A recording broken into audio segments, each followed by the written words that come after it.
You bet. I've been a huge fan for a while.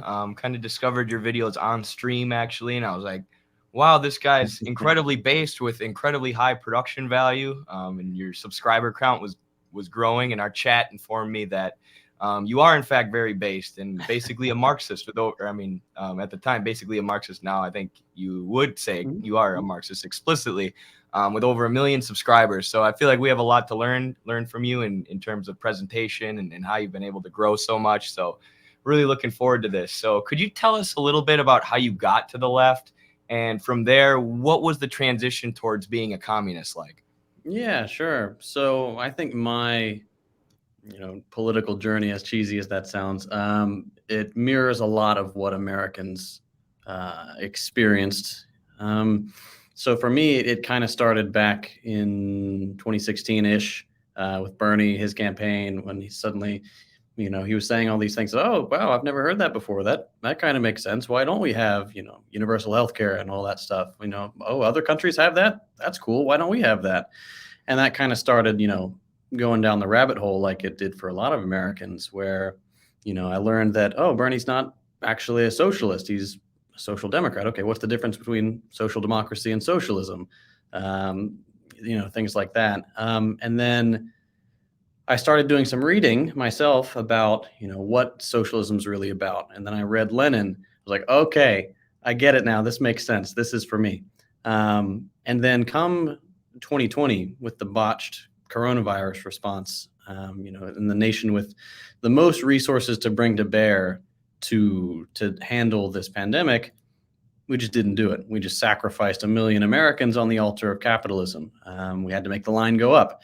And that was kind of the straw that broke the camel's back for me. That's when I felt the need to pivot, to use my platform for something useful rather than, general interest sciencey stuff. I was like, all right, let's talk about socialism. Let's bring some other people on board. And that was pretty much it for me. But ever since then, it's been more or less going down the rabbit hole, reading as much as I can, watching other socialist creators. I've teamed up with Hakeem and Yugopnik to make a podcast, and it's all been very fun, very rewarding, much more so than what I was doing before.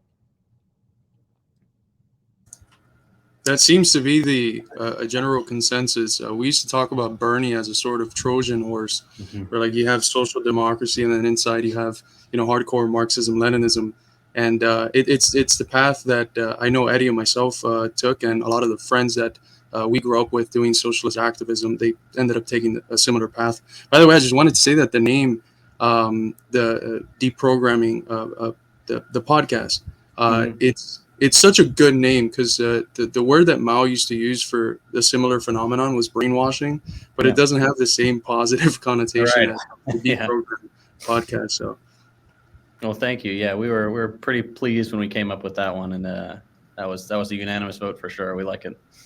I'm also a very big fan of puns, so the double meaning of that really hits me. Yeah, glad you guys like it. Yeah, we're thrilled with the response we've gotten from the podcast so far. I mean, it was, when we launched, it was like #1 on the educational charts for that week, over garbage like Jordan Peterson's podcast, and he has tremendous reach. So that was really a vote of confidence for us that, okay, maybe people do want to listen to this sort of thing.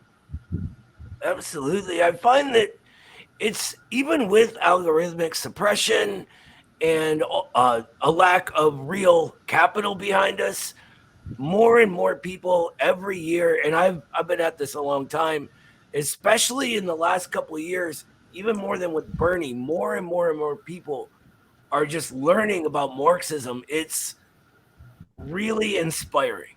Mm-hmm.